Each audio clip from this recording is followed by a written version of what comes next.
So good evening, everyone. Hope you all had a wonderful weekend with your families.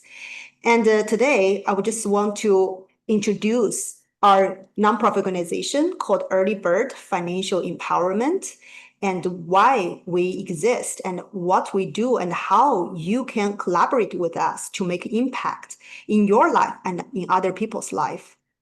Our agenda tonight is very powerful. First, we'll introduce who we are and share the vision behind Early Bird Financial Empowerment. Next, we're diving into Finance 101, covering financial fundamentals, skills like budgeting, managing credit cards wisely, and setting meaningful goals. Finally, we'll share what's next for our nonprofit organization and how you can get involved to make impact. So let's start here. And this is Shreya. Right now, she's on vacation in India, and she should be back soon. And she's the one who inspired me to start the nonprofit organization.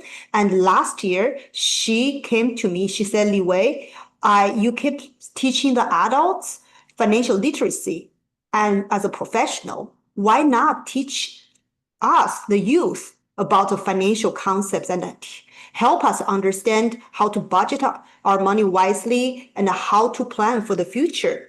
Because our parents move from another country and they are so busy working, they don't teach us how we can save money, even especially for our college. And in schools, we are not taught. And I told her that if you could help me to establish this nonprofit organization, I definitely will give my efforts. So now we're here. So we have been doing this for a year now. So I'm excited to continue this financial literacy campaign, this mission, and help more students. And this is me. And a very short introduction about myself. I came from China. I majored in applied linguistics. Basically, I was language literacy educator. But when I came to the United States, I realized language literacy is not a problem. Financial illiteracy is, because many people understand the English very well. They can speak English perfectly, but they don't know how to manage their money. And they just facing big challenges when the breadwinner cannot pay the bill and live paycheck to paycheck. Or if the breadwinner lose the job, they don't know what to do next. And even they don't have a good retirement. I just asked myself what I needed to do and how I can help myself to survive and thrive in this country. And so I got into the financial literacy, this platform, and become a financial literacy consultant with a license. Now I'm not only helping my family, I'm extending the service to other people in the community and outside the community, even help the youth right now. And now I'm going to introduce our leaders. And today, some leaders cannot make it, but I'm very proud that we have some leaders here who can attend. I would just want to share their names. Have Aditi, Angelica, Nipong, and Shivangshi. Let's give you a round of applause. Great. You resist a lot of temptations. Even you do not give me any excuse. Said, oh, I have this emergency, not emergency. You show the commitment and serious interest in this. So I just really appreciate that. You are the future winners. And we have leaders in different programs and director of operations. And this is Aditi. I didn't know this. So now I'm going to share with you about Early Bird, what it's about. I'm going to give this stage to our rising leader, Aditi. She's our remote marketing. She lives in Georgia. She's a rising junior, and she's going to cover the who we are and what we do in the first part. Aditi, are you ready? Hi. Yeah. Hi, so my name is Aditi Srivastav. I am 16 years old and I work remotely from Atlanta. I'm a rising junior at Chattahoochee High School and I'm excited to be a part of EarlyBird. So EarlyBird is a nonprofit organization which is from Plano, Texas, and it began in 2024, in June of 2024. We work to talk about we work to explain others about finance and let them know about basic financial skills and financial literacy. EarlyBird's mission extends beyond individual financial education. It seeks to foster generational change, understanding that when one generation gains financial literacy, it can positively impact future generations. The organization's work aligns with broader personal values and visions of social equity, and justice, economic justice. So EarlyBird is dedicated to empowering young people and communities through a comprehensive approach to financial education along with support. Next, please. So we've done many different workshops. So Libby will go on to explain about our workshops. Okay, thank you, Aditi, for your explanation about who we are a little bit. And so I'm going to share with you what we have done in the past year. And so this is our first workshop. We had a great attendance, and we have over 30 families and 30 people in our workshop, and we had several volunteers and to help out. We invited Dr. Wayne Xiong, who is a PhD in economics, to share with us how money works. And also we have other guests, this lady, and then the students just did this kind of sharing and teach the adults and children how money works and how we can do things for the community. This is our first one last August 10th, 2024. And then we tried to raise money to support our nonprofit organization. We asked the local small business owner to collaborate with us. This is from Heavenly Cup, which was located in Plano, and our volunteers did the fundraising. And also we want to thank all the participants, the parents and the students who came to support us. We raised around $200 that day. And also we had the bake sale, and thanks to Sharia's idea and also all the volunteers' hard work, and we had a good turnout. Many students came, and so they donated the bakery, the cupcakes, and also work hard there to let people know who we are. So I think we definitely had some impact in the community, but we needed to spread the word and let more people know. This is important. It's very critical time to learn the essential life skill, money management. And also I want to share with you about this because we are registered nonprofit organization, and this is our registration. And also we're 501c nonprofit. All donations and contributions are tax exempt, allowing donors and volunteers to contribute to a worthy cause while receiving tax benefits. So your support makes a lasting impact on the future leaders of our community. Another important thing is that at EarlyBird Financial Empowerment, we are proud to be a certifying organization for the President Volunteer Service Award, encouraging our youth to give back to their communities while building leadership and financial skills. So our organization is student and professional led, ensuring both peer support and expert guidance. So this is our letter from this organization, the President Volunteer Service Award. And I'll just give you a brief introduction. And this is how much, this is if you work in our organization in a year and you work around, if you're different age and different categories. And it's basically if you're teens and you work volunteer here for 100 hours, you can get a gold. If you are young adults, like 16 to 25, if you volunteer 250 hours, not just only in my organizations, any other organizations which is certifying President Service Award. organizations, you can calculate them, combine the hours together to apply for the President Service Award. Yes, so that's its basic introduction. So now I want to give the stage back to Aditi, and she's going to share with you our vision, our mission, and our programs. So everything we do at EarlyBird, it's driven by a clear vision along with a mission. So our vision is just to build thriving communities where everyone is financially literate, lives with dignity, and they have the capacity to give back.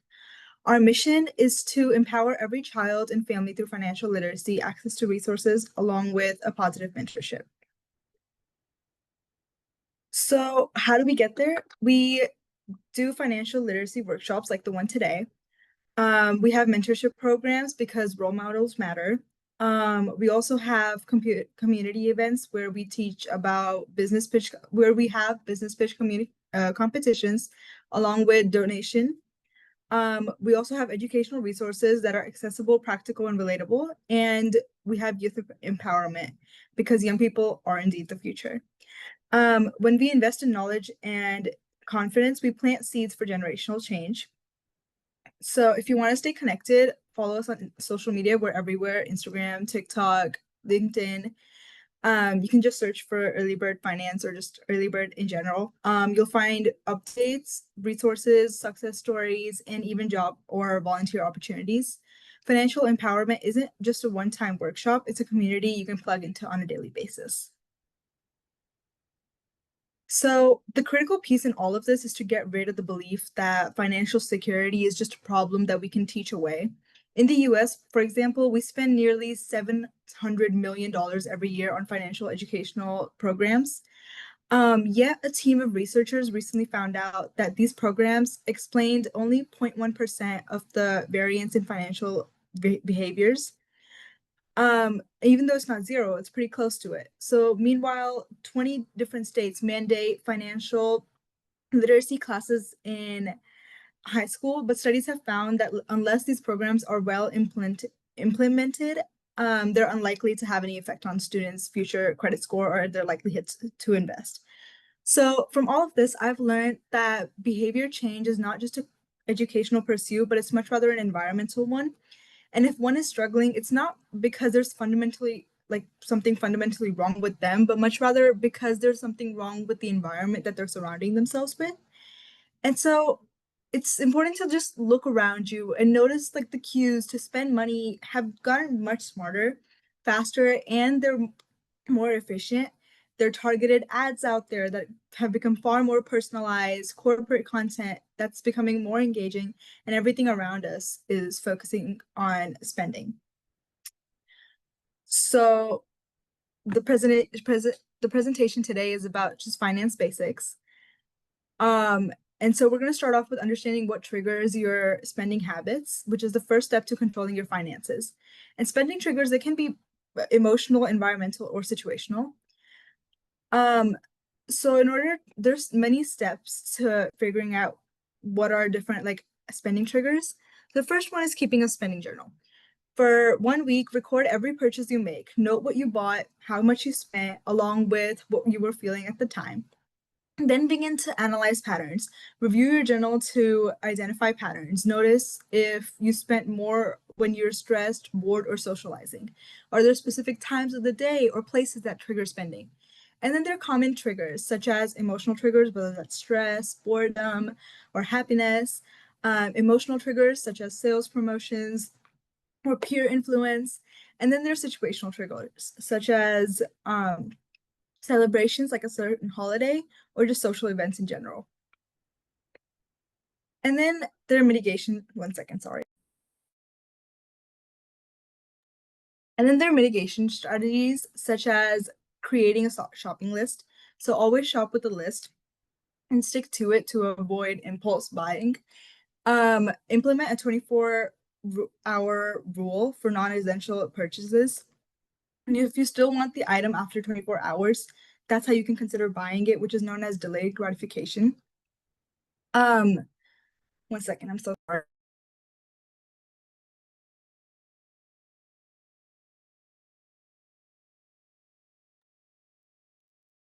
So, yes. I apologize. There's also, it's very important to avoid temptation. So unsubscribe from marketing emails and avoid shopping apps or websites. And you can set spending limits by using cash instead of card to set a physical spending limit. As for budgeting tools, it's very important to use the right tools so that you can simplify the budgeting process as well as help yourself like manage your finances more efficiently. So there are many apps you can use, such as Mint, which tracks your expenses, categorizes transactions, and provides a holistic view of your financial health. There's You Need a Budget, which encourages proactive budgeting by assigning every dollar a job. Pocket Guard shows how much like disposable income you have. Good Budget and spreadsheets. Spreadsheets is like the most common one that you can use because it's more efficient and it's customizable and it can be tailored to specific needs. Moving on to how we can use these budgeting tools, you can set up an account. So link your bank accounts and your credit cards to the app. Categorize your expenses by reviewing your transactions regularly. Set budgets to allocate specific amounts for different categories such as groceries, entertainment, along with savings.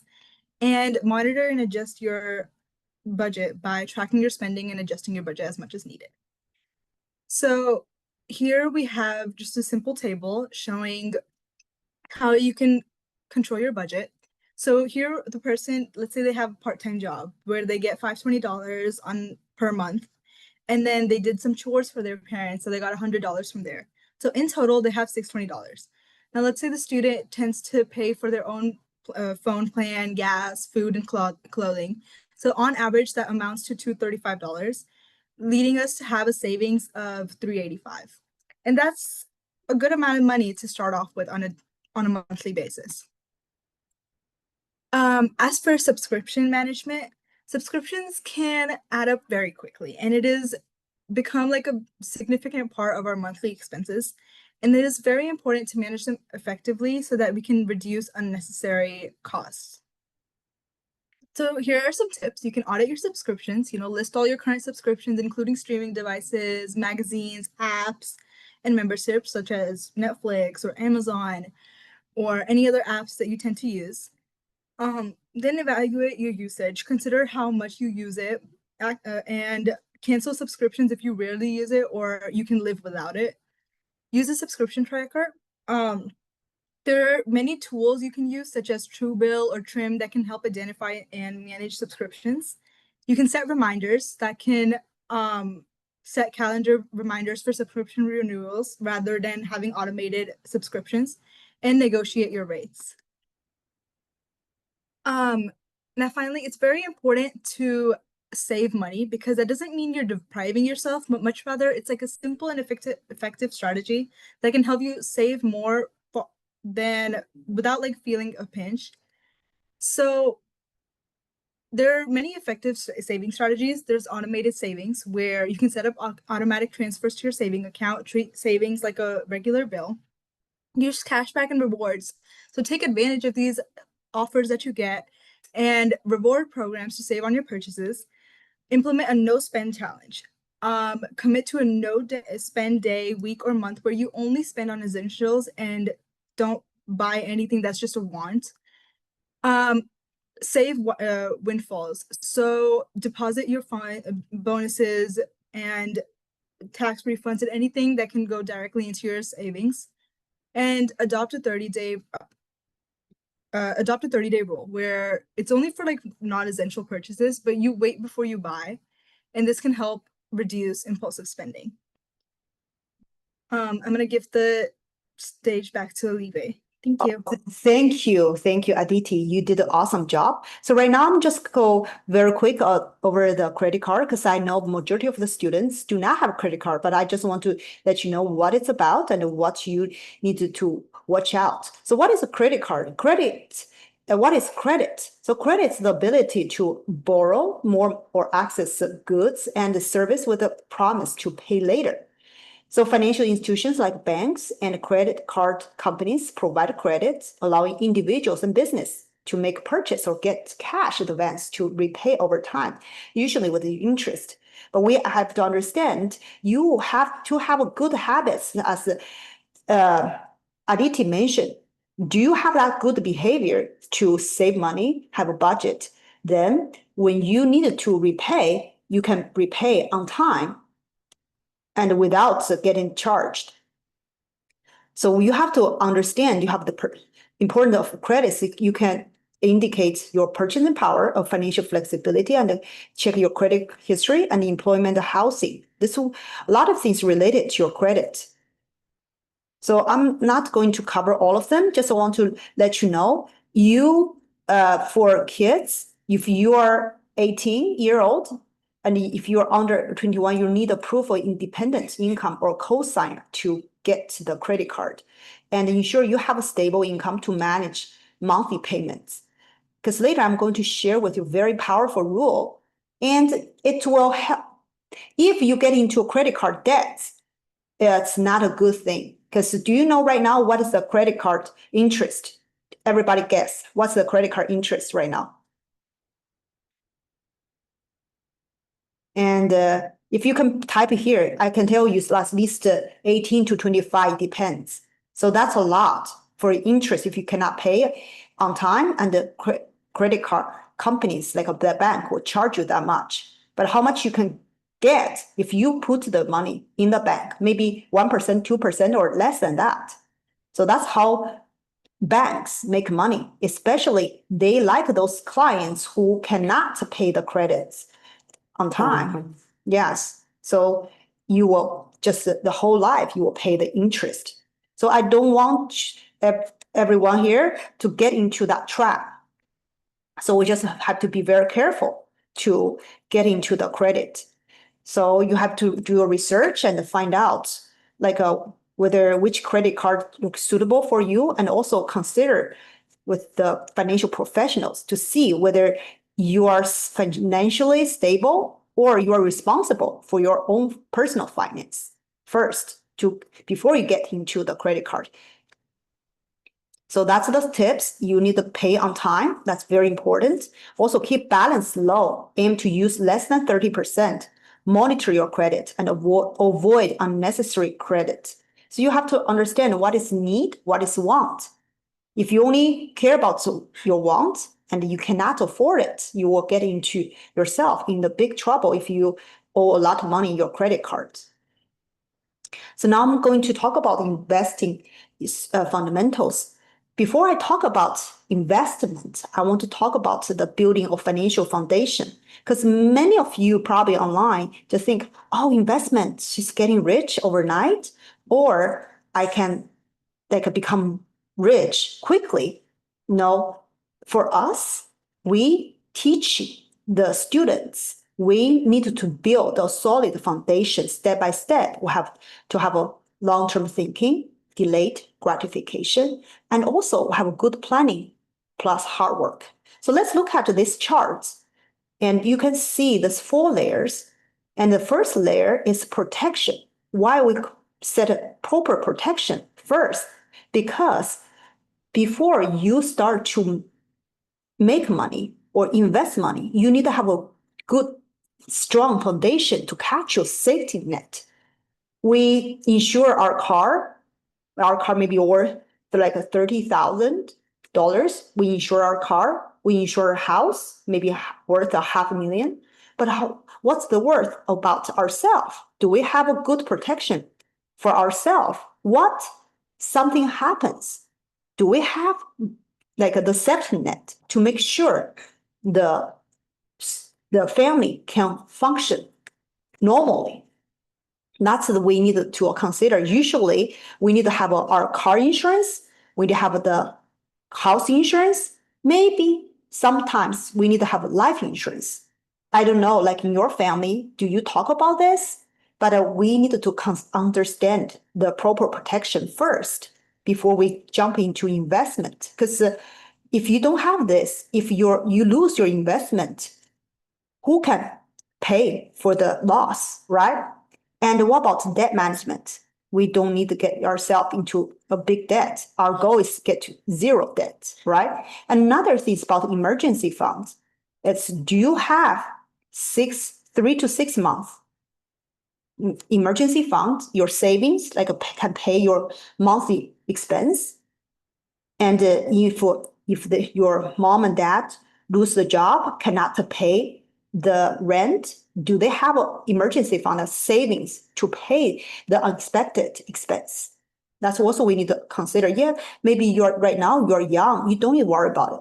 But later, when you grow up and you get out from mom's house, and you need to consider this. After you have a good foundations, layer 1, layer 2, layer 3. So you can consider, I have extra money, so I want money to grow. So you can start to think, where should I put this money to make it grow and get more? So usually your future financial goal is like 20 times of your income. Why? Because you have enough money for you to retire. So you don't need to worry about the next 20 years. So basic concepts investing, we have different types of investments, like you can use stocks, bonds, mutual funds, ETF, and real estate. So many types. And of course, there's risk, there's a return. Higher potential returns usually come with higher risk. So you have to analyze your tolerance, your risk tolerance. And that's the reason why you need to talk with the financial professionals who can give you a diagnosis to see which level you are in. Like you are very conservative, it means like you don't like risk, or you are very aggressive, you want to take risk. And especially you're young right now, it's okay for you to take a risk. You lose and then you can come back. But for your parents' side, if they're, especially when they approach retirement age, they cannot afford any risk. And also, I'm going to talk about compound interest. That's very important. And another concept, diversification. This word means we do not put eggs in one basket. We need to put our assets, our money, into a wealth, into different baskets. If one doesn't work, we still have other baskets to feed our family. So getting started with investment for our students online, you can just start with open up accounts, bank accounts, and you can start to trade for your age, like a 16 or 17, to do some like a brokerage account. Like if you start to work, you can contribute to your Roth IRA. You can start small and also educate yourself and attend our monthly workshop from EarlyBird. We can help you and guide you to do some very basic investment. And this comes to very important concept called the rule of 72. How many of you online have ever heard this rule of 72? And actually, this rule of 72 is a mathematic concept that just to share with you how many years your money will double just based on this calculation. Usually just use 72 divided by any interest. Let's look at the first one. If the interest rate is 2%, it will take you 36 years for your money to double. If the interest rate is 4%, it will take you 18 years. What about 6%? It will take you 12%. So what does this mean? Let's look at this picture, okay? So let's say your initial investment is 10,000. Let's look at here.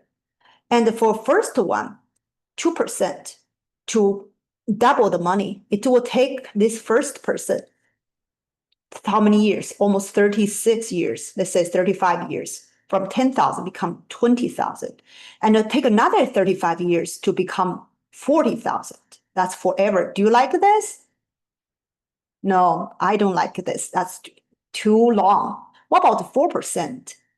It will take 18 years. Well, it seems a little better, right? 10,000, another 18 years, 36 years later, so 40,000. Another 16, 18 years, like 79,000. About 6% every 12 years. So you can see this person 48 accumulated 163,000. So this chart just shows you, if you understand how compound interest works, so you can start early, and also you study where you can find a better return. So you can invest, so your money and your seeds maybe into the good account, so get a better return, right? So you work hard, but you work smart. Even though you're not working, your money is working harder for you. But if you do not learn and seek the professional service, maybe you may lose the chance to know which account is good for you, right? Many of students right now out there do not know Rule of 72. I just mentioned that. If, imagine right now, your interest rate is 24%. How many years will your debt double? Can you give me a number? 24%. Your $10,000 debt, how many years your debt will double? 24%. Yeah, 24%. Your interest rate. 72 divided by 24. 3. So, yes. So you almost 3 years. What does that mean? If you do not pay that $10,000 within 3 years, They will pay. your $10,000 debt will become 20,000. So that's a lot, right? Yes. So after we learned our budgeting and credit card information and investments, now I'm going to invite another rising junior, Shivanshi, to share financial goals. Shivanshi, are you there? Yeah, I'm here. Okay, great. The stage is yours. Okay. So now I'll be talking about setting financial goals, and this is really important because it can help provide direction and motivation for your financial journey, no matter where you are in that process. So here are the steps for setting financial goals. First of all, you want to make sure that you are defining your goals. So you have to identify what you want to achieve in the future. So these goals, they can either be short term or long term. So short term could be maybe saving for vacation. Something long term could maybe be retirement savings or buying a car or a house. So that is the first step. You need to know what you're working towards. The second thing is that you have to make your goals SMART. So this is basically an acronym for ensuring that your goals are specific, measurable, achievable, relevant, and time bound. So an example of a SMART goal would be that you save $5,000 for an emergency fund within 12 months by setting aside $420 each month. So by doing that, you are breaking down this large amount into sections that you need to save for each month, and that can help you achieve this goal much easily. And then the next step is that you have to create a plan. So now that you have understood what your goal is, you've defined it, you have to break it down so that you can achieve it. So in order to do that, you can outline the steps that are needed to achieve your specific goal. So if it's a much larger goal, you should break it down into smaller sections so that you can accomplish one and then move on to the next part. And then the next step is that you always have to track your progress. And by doing so, you can regularly review your progress and you can adjust your plan as needed. So even though you already set a plan, you can always go back and tweak a few things that can help you achieve this goal better. And then finally, now that you have accomplished all of these steps, the most important part is that you have to celebrate all the milestones. So you've broken down your goal into smaller things, you've achieved them, and you should celebrate the success you have in them. So you should recognize that, and that will help you stay motivated throughout the entire process. Okay. Hello, Shivanshi? Yeah. So do you want to share this one? Sure. Yeah, I can take a look Okay. at that. Yeah. So over here, this is a visualization, and it shows the power of time, and it shows how if you start early, you can have a much more successful future. So right over here, I'll give you an example of two different people. So first of all, you have person A and then you have person B. Now, person A has started investing at a much younger age. They started investing at the age of 30, and person B started much later at the age of 40. So that's a difference. That's a whole difference of 10 years. Now, both of these people, despite the age difference, have invested the same amount of money. However, you'll notice that person A, um, they stopped at much earlier. They stopped 10 years earlier. So they stopped at the age of 55. And you can see that they have made much more money than person B has. And it shows that even though there's just a 10 years difference and they stopped 10 years earlier too, you can see that person A has made much more money. They have accumulated much more money the same age than person B has. So this just shows the importance of starting early and how just a few years of difference can set you back or set you forward in your financial future.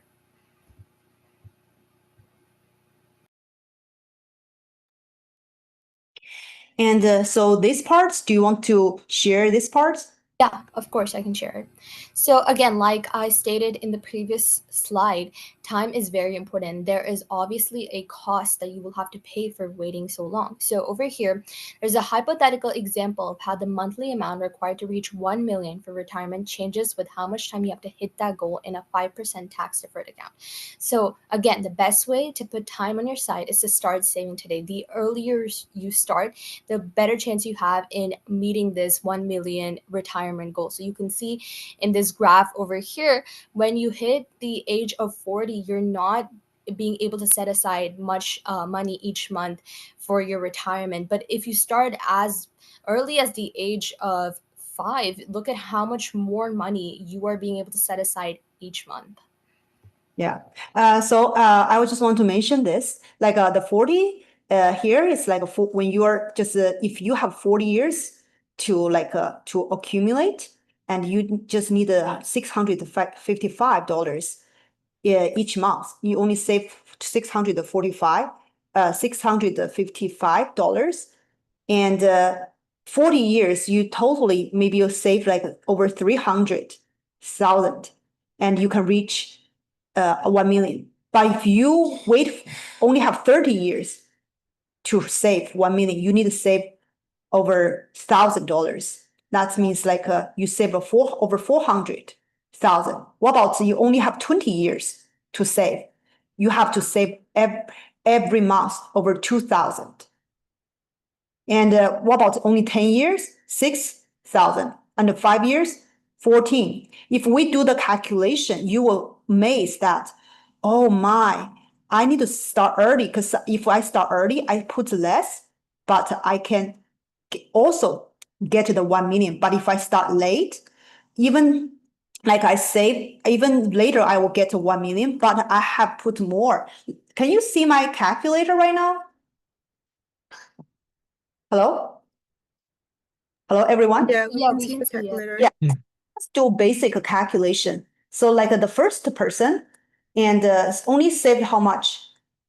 Like $655.30 times 12 and times 40. How much this person puts total? 314,000.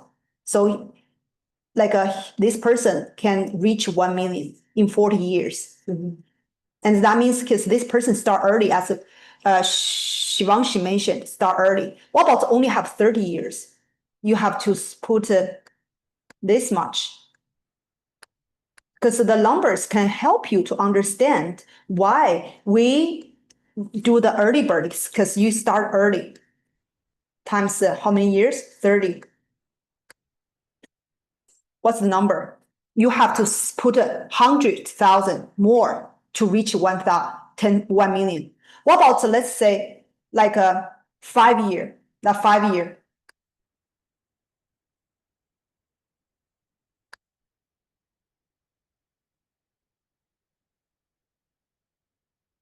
times 12 and times 5.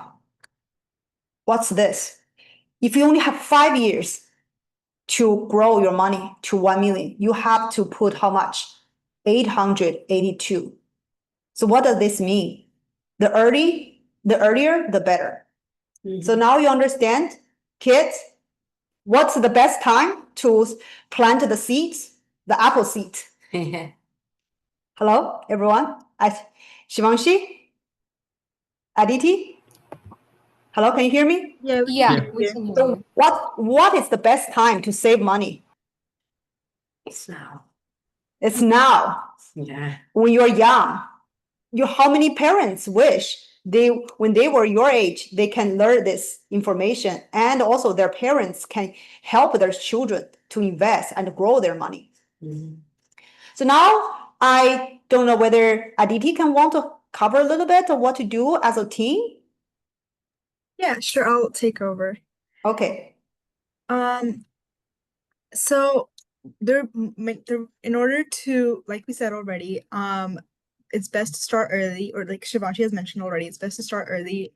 So it's important. So the earlier you start, the more money you save. So getting a job as a teen, it's important to understand labor laws. So explain the legal requirements for teens, regarding work hours and the types of jobs they can hold. So oftentimes as a teen, like as a high schooler myself, we can go to internships, and however, they're not often paid because we don't have a degree or anything of the sort, but we still learn how the environment is, which helps us when we're in college and go to getting paid internships or just a genuine paid job. And it's very important to find the right job, that is identifying a job that aligns with your interests and your skills, such as I'm interested in computer science along with finance at the same time. So I think a job that would go right with me would probably be sales engineer. It's also important to build a resume and make sure it's a functional one, so that as you get more and more experience, you can keep adding on to it. And you have to include stuff that has stuff, in your resume, make sure you include stuff such as your school achievements, your volunteer work, or any skills that are relevant to the job that you're trying to apply to. Be prepared for interviews. That is, offer advice on how. It's very important to know how to dress. Make sure you have a proper pant and shirt that seems professional. Don't wear a dress. Speak professionally, prepare for a job interview, and ask yourself common questions that the interviewer will most likely ask you. And it's also important to manage your work-life balance. So it's important to have time management, in a sense, balancing schoolwork along with your job work and personal time in order to avoid a burnout. So there are many, so you can brainstorm business ideas, right? In order to start a business by yourself, you can brainstorm business ideas by perhaps identifying your passion and your talents that can be turned into business, whether it's just something as simple as tutoring or pet sitting, or something as if making arts and crafts and selling them online. You can create a business plan. So know the basics of a business, such as setting goals, identifying the target market, along with outlining the steps to achieve those goals. Understand basic finances. So know how to manage income and your expenses and your profits, which is all stuff we talked about, but like budgetings. And know the importance of reinvesting in your own business. Marketing your business. So know how to use social media and the word of mouth to promote your business along with attracting customers. Make sure you have legal and tax considerations. So if you start a business on your own, make sure they're legally they're legal in a sense.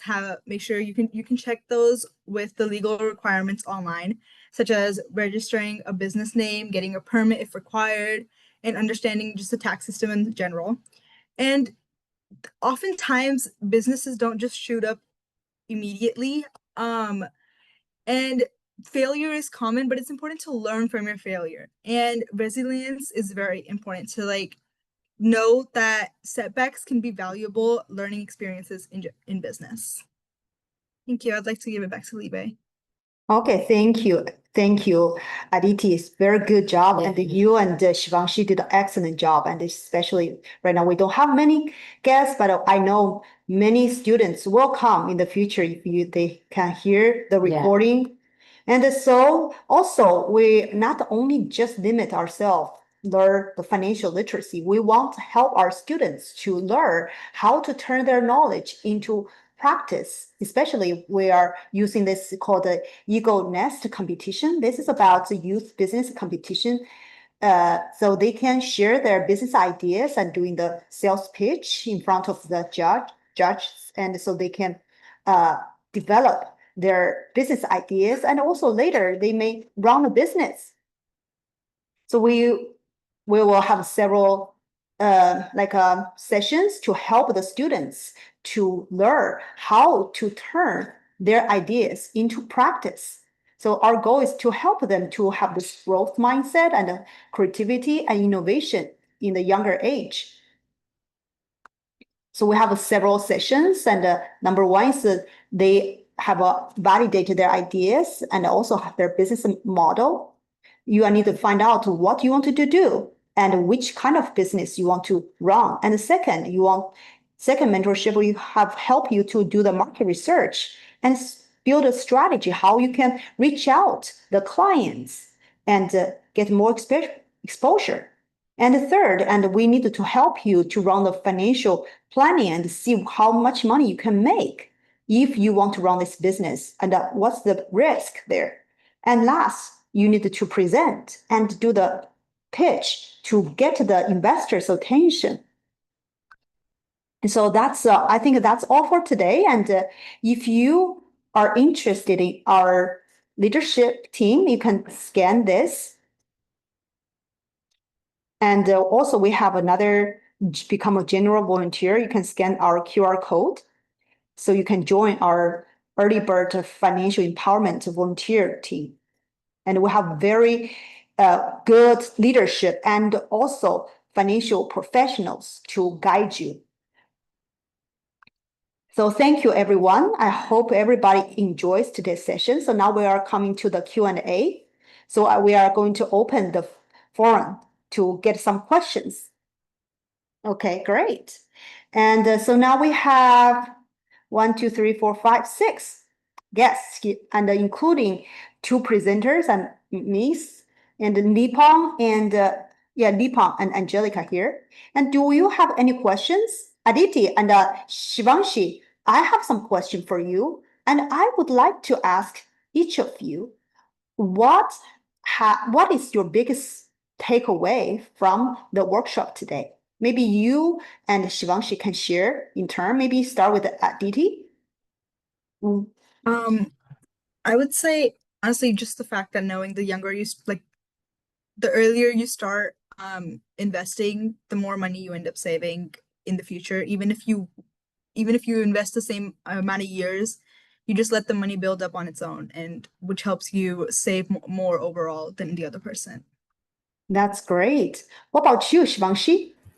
I'd completely agree with Aditi. I think the biggest thing that sticks with me with all the workshops that we do is just the importance of the crucial age that we are at right now, and how it's so important to be mindful of our finances and start saving right now, especially the visualization for the rule of 72. I think that's always stuck with me because it really shows how important it is to start early. That's great. And what about you, Nipong? Do you want to say something?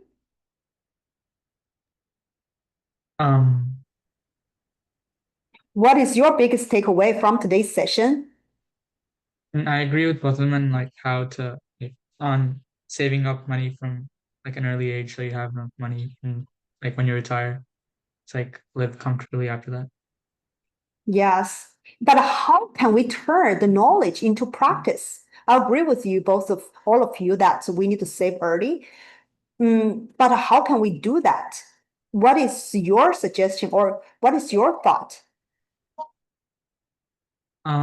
Like people could like in our presentation, people could get a job earlier so they could start saving money, and then just doing different like small things, just saving up money. So we can budget earlier and then learn how to save money or like just control our money earlier.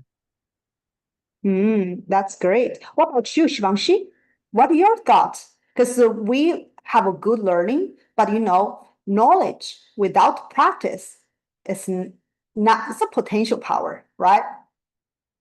Yeah, I think it's important to have your own source of income. So since we're teens and at this age we can start working, I think it's important to get a job or some means of income, and then maybe start budgeting the money that you're earning, how you're spending this money, putting some money aside in savings. So any amount that you are earning, you should be aware of how you are using that money. And then once you start establishing these good habits in the future, when you start earning more money, you have to spend on more things, these habits will carry forward and will help you. Wow, that's great. What about you, Aditi? What are your thoughts? I think I agree with Shivanshi and Pun. It's not just about like saying like, or it's not just about like saying it to yourself, but also like putting it into practice by like actually like start getting a job at a young age, or just putting yourself into a habit of setting aside money on a daily basis by focusing more on essentials rather than your wants. Okay, that's great. And yes, You're muted. I'm so glad that you three can share your thoughts and so how we can turn the knowledge into practice. And our early bird financial empowerment definitely will continue to provide very valuable workshops and even hands-on programs for our students, to the parents and the students. And also, I want to ask all of you here, what do you think the role, like the parents' role in this financial management education? Do you think the parents also need to collaborate with you and learn something so they can also help you to start early to save? What do you think, Aditi? My question is that what's your expectation from your parents' side? Honestly, I think as long as they're there, in a sense with me and just supporting us and keep giving others knowledge about our organization by spreading the word, talking about what we do, and just spreading the word in general, can help us grow, and that alone will be a huge encouragement for us, because as we spread the word and as we get more people to join us, it'll enhance our organization. That's great. What about you, Shivanshi? What are your expectations from the parent side and also other adults? What Yeah. would you say to the parents? Just like Aditi said, it's important that we have our parents' support, because there's a lot of things that we as kids cannot accomplish on our own. We can always learn the fundamentals and we can always educate ourselves on it, but at the end of the day, we are still under like our parents' care. So we have to have their knowledge, their support, their guidance in all of these things so that they can help us, like making a savings accounts. That's not something that we can make for ourselves. We need our parents' help to create an account for us, to let us know how we can set aside money. So I think their support is always required. That's good. Yes, well said. We do need parents get involved, and also the more they learn about financial literacy, they can contribute more to their children's success. That's what I believe. And what about you, Nippon? Do you want to say something? What are your expectations from your parents? Yeah, I agree with both of them, but like it's important to have like parents like engaging in these activities too, because even though we're learning all of this, they obviously know much more than us, and it's like better to have their input on like the workshops we're giving too. Yes. So yes, that's well said. I think that's reason why in our early bird financial empowerment, we are not only going to teach the students, we can train our students to teach their peers and the parent side. So you can help them to understand the financial literacy, and also they will be on the same page, right? Yes, that's great. Yes, I think that's all for today. And I hope everybody enjoy the weekend. And as our slogan says, it's never too early to start, right? Plan early and prosper wisely. We'll see you next time. Excellent job, Yeah, Aditi. you all did a Thank- fantastic work, you know. Even today, I learned a few things from your presentations. Very well explained, and all the strategies very good. Thank you so much. Thank you. Yeah, thank you Okay, for your thank you. participation. Bye bye. Bye. See Bye. you. Thank you. Bye.